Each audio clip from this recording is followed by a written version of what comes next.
If I were to come up to you and say, how do you describe Suddenly Tammy? Yeah. A lot of hemming. It's hard to do. As you can see.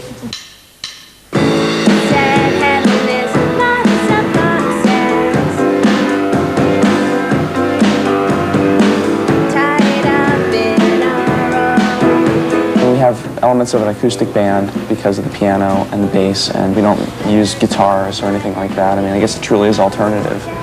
Piano's been featured in a lot of music that I really like, so it just seemed natural to me. Although I have to admit, when I first thought of being in a band, I thought the cool thing to do was to stand in front of a guitar-based band, and I kind of tried that once, but it just wasn't my thing at all.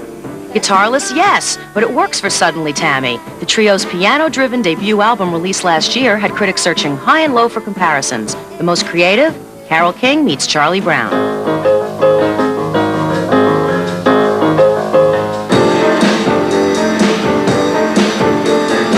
That's great. Yeah, that's flattering. That's pretty accurate. That's better than Styx meets Barbra Streisand, you know. Which is kind of accurate too. There is a heavy, like, Styx, Kansas kind of influence too, because like that 70s rock anthem kind of stuff, so dramatic. It's so easy driving down with you. If you take it home and send it in a box home. But sometimes I want to get up because I get tired of sitting down after a while.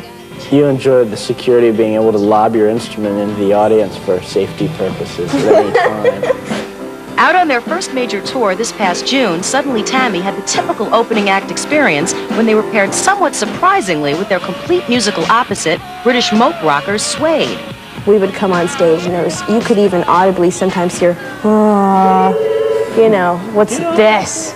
And sometimes by the end of the show we had recruited some really harsh-looking people into, you know, these people would come up to me and they were all sueded out, you know what I mean? All in black. And they'd say, yeah, you guys were really cool. I really liked what you did.